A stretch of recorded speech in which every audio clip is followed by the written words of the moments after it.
Before you begin any installation, you should take the time to familiarize yourself with the installation documents.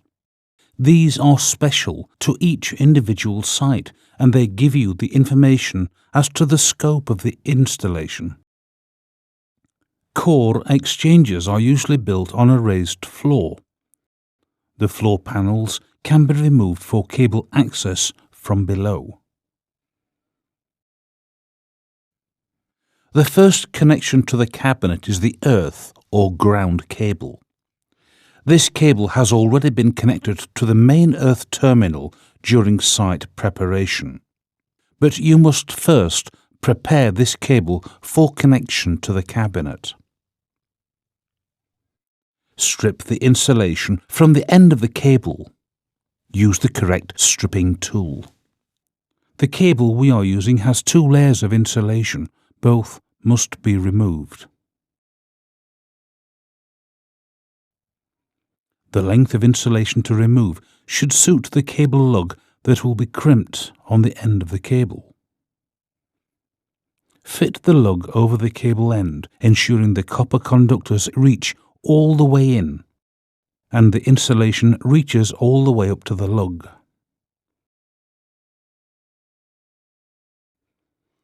Pass the lug into the press to crimp the lug on the end of the cable. The tool we are using is a simple mechanical press, and it uses 2 dies selected to suit the size of the cable lug. The tool is pumped to crimp the tool on the cable. The lug we have chosen for this cable requires crimping twice, so reposition the lug and crimp the next half.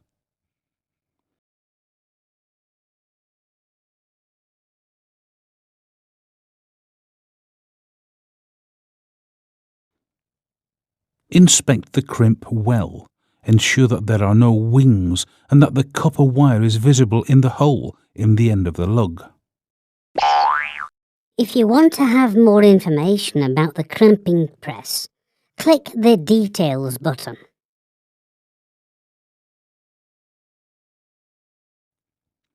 Protect the joint by slipping a short length of heat shrink tube over the lug.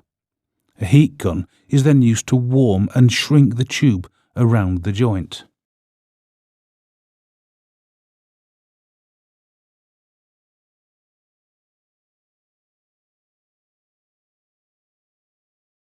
Pass the cable through the access hole under the cabinet and feed it up the left-hand channel and behind the sub-racks to the cabinet earthing point on the earth bus bar.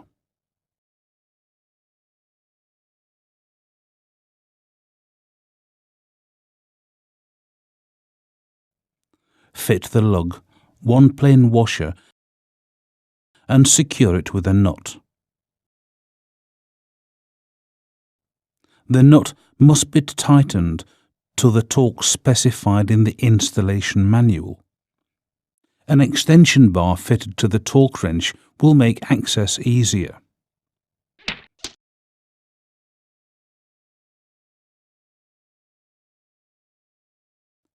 Secure the cable with a cable tie.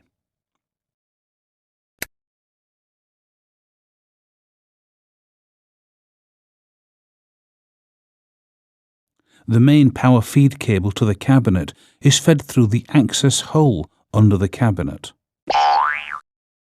If you are not qualified for power installation, then an electrician must be present to make or to supervise the connections.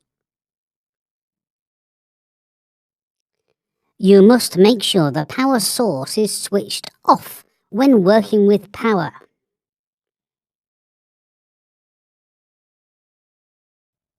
Feed the power cable up the left-hand channel, then behind the sub-racks to the cabinet power terminals.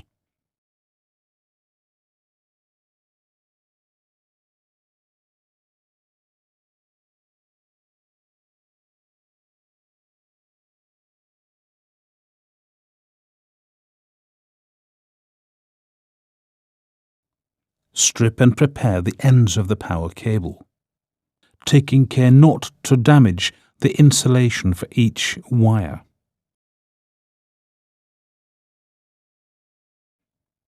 The cable we are using has a PVC outer insulation, but it also has a fire-resistant layer beneath the first. Both layers must be carefully removed.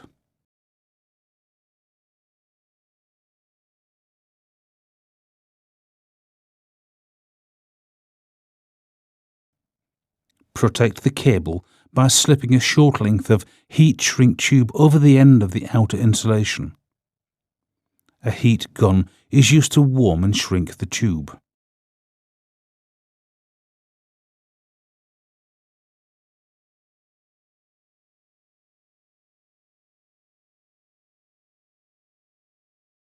Strip a few millimeters of insulation from the wire ends. About 5 millimeters is enough.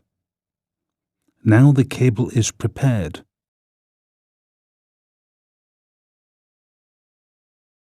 Fix it securely in position behind the power terminal blocks using cable ties.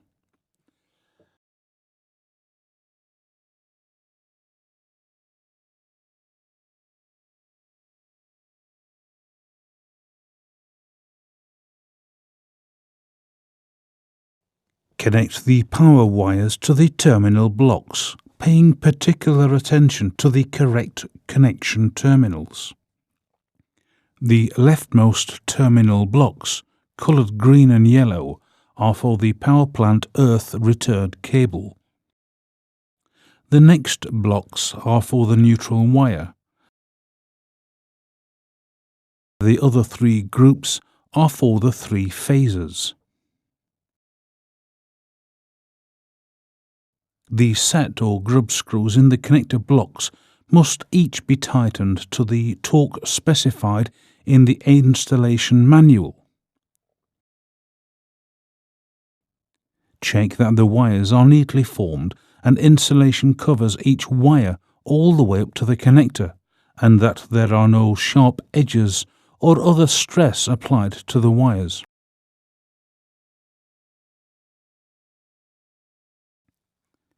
The power cable can now be secured to the rear wall of the cabinet using cable ties.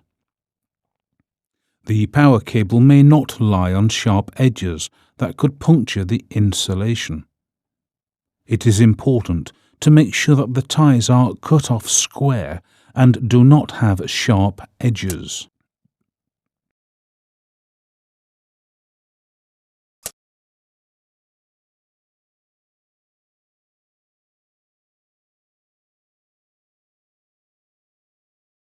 At this point in the installation, the external battery backup could be connected now.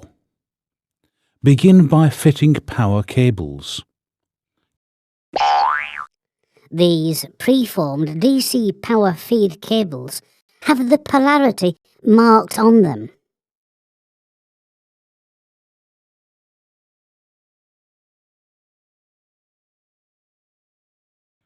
To connect the DC power feed cables, begin with the black negative or minus polarity cable.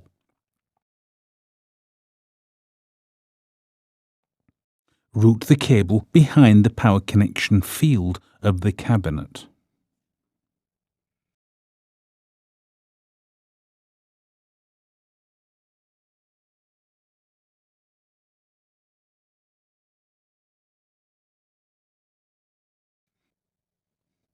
Remove the connection bolt from the power negative bus.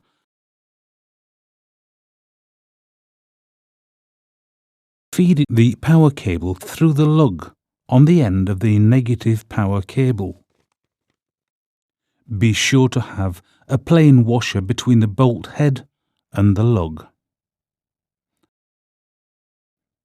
The bolt must be tightened to the torque specified in the installation manual.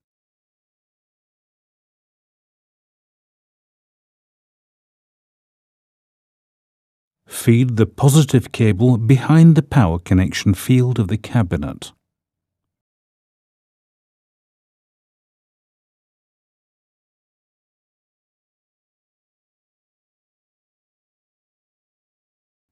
Route the cable to the positive bus bar.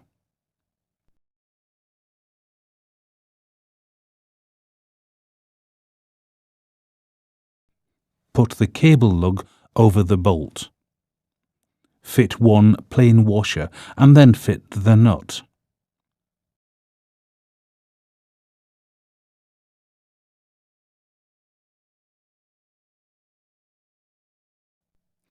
Ensuring the cable is led neatly upwards, tighten the nut to the torque specified in the installation manual.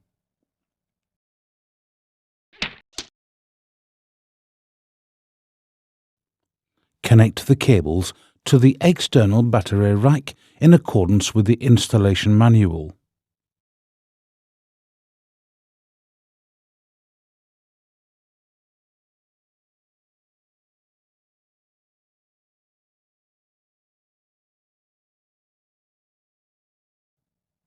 The power rectifier distribution cabinets can now have the power distribution cables fitted that feed the different units comprising the core exchange. The cables will have been bundled together and laid under the floor. Route the cable bunch up the left-hand channel of the cabinet towards the connection blocks and over the first bar.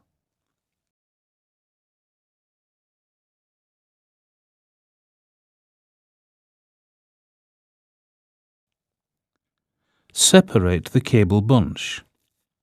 Each power cable should be individually identified for you to connect them to the correct place.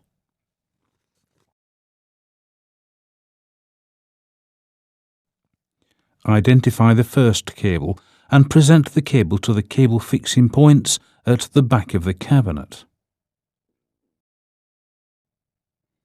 Now offer the cable to the connection block to determine the correct length of cable needed. Now you can strip the outer insulation from the cable, taking care not to damage the insulation for each wire.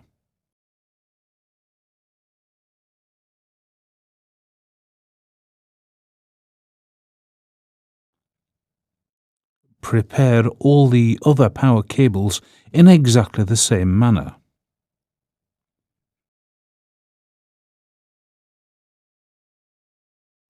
Bind the cables with ties to secure the bunch neatly in the back of the cabinet.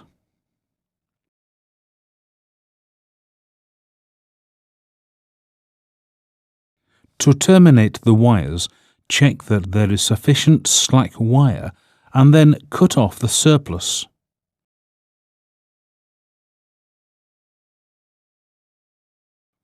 Strip about 5 mm of insulation from the ends of each conductor.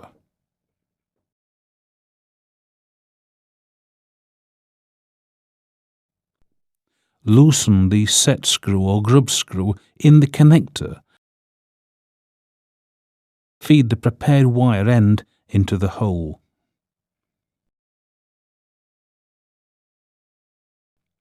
Repeat this for both wires in each cable, paying particular attention to the polarity. Each wire must have insulation running all the way up to the connection. No strands of conductor are allowed to stick outside the connection, otherwise there is the risk of a short circuit.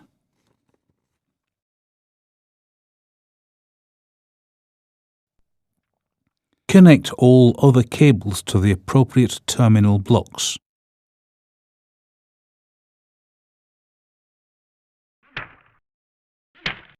Every set screw must be tightened to the correct torque as specified in the installation manual.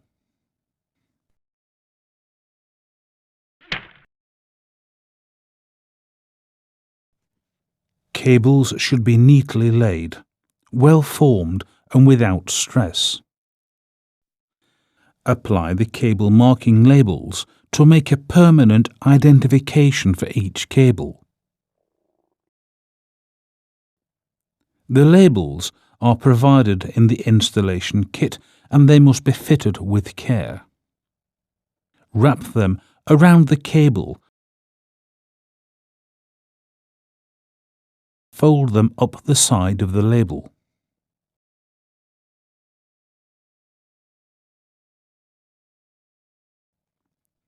Every cable must be identified.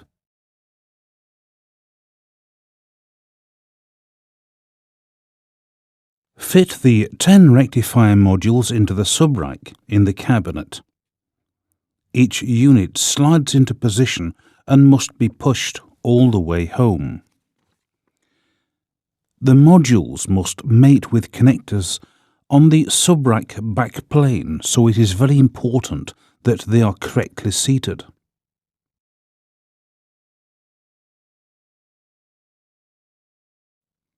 Secure each module in position by tightening the captive screws. The screws are to be tightened to the torque specified in the installation manual.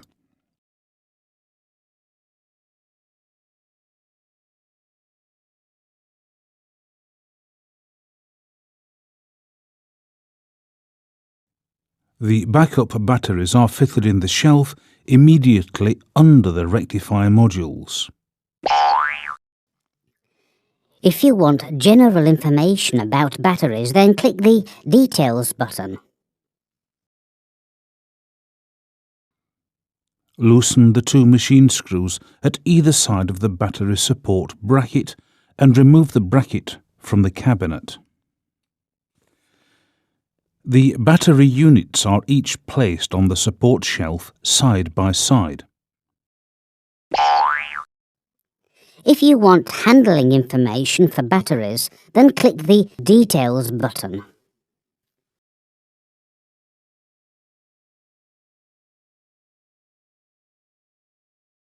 Self-adhesive pads are to be placed on the right-hand side of the second battery onwards.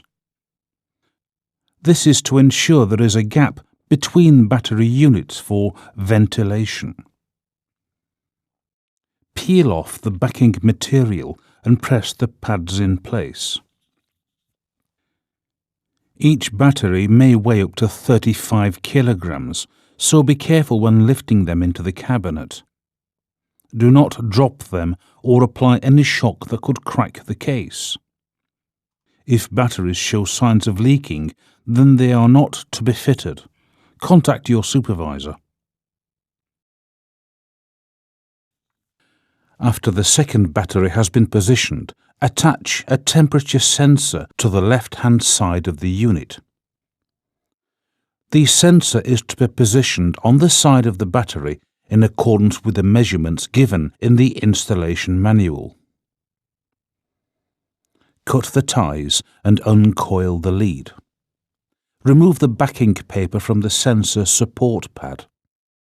The sensor is positioned and the adhesive pad secures the sensor in the correct position. You may need to clean the side of the battery with a little spirit if the surface has been in contact with oil or grease. Coil surplus lead neatly and stow it behind the batteries.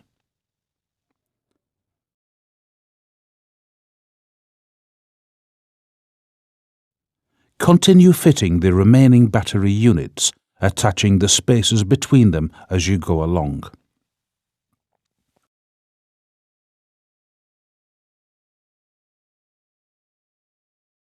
There are 4 battery units fitted to each shelf, and both shelves are to be fitted with batteries.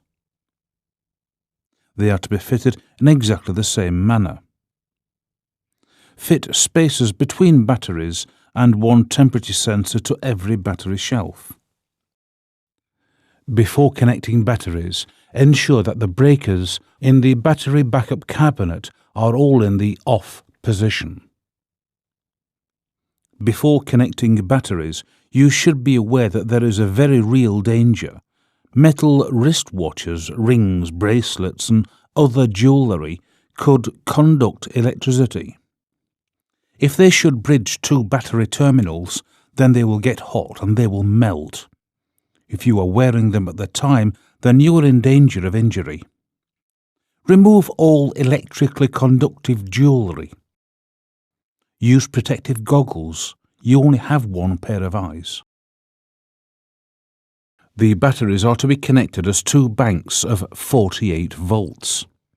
The positive battery terminals are grounded to the chassis, but the minus or negative poles are the live terminals. These are connected to power fuses or breakers before distribution to the various load equipment. Remove the plastic covers from the terminals. Remove the connection bolts. An insulated spanner or wrench is provided with the batteries. This is much safer to use than the non-insulated tools. Remove the covers and bolts from the lower battery bank.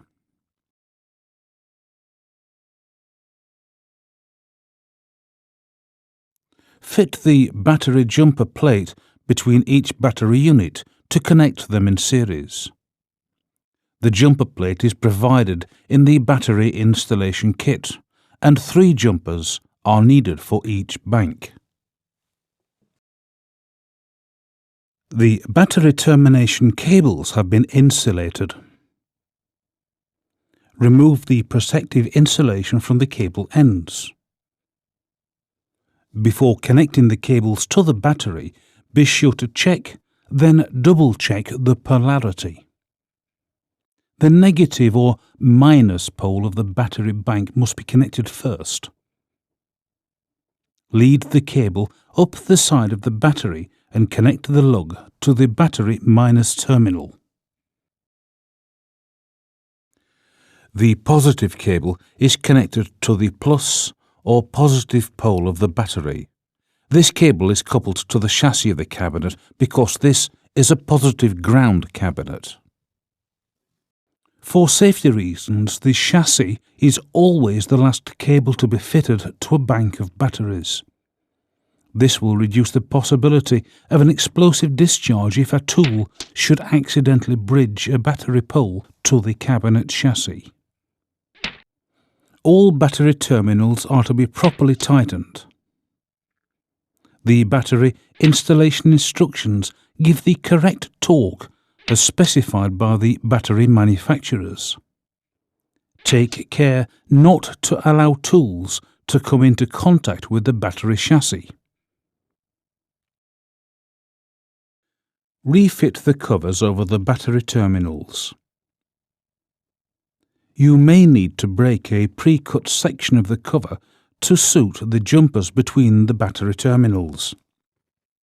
The battery terminals and the jumpers must all be covered so that there is no possibility of accidentally making contact with any battery terminal. If you need safety information for batteries, then click the Details button.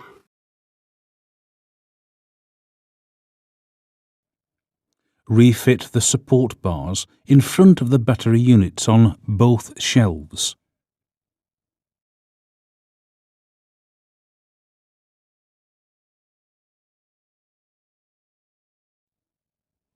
Fit the protective panel over the front of the cabinet to cover the batteries.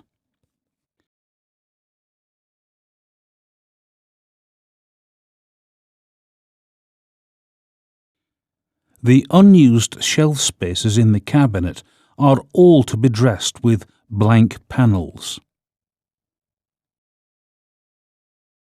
These panels are required for both cosmetic and safety reasons. The connection blocks at the top have a hinged panel that is secured at the left-hand side. When the installation is complete, you can switch on the power breakers. Switch on the AC power. Switch on the main breakers and every breaker to every exchange unit connected to the power cabinet.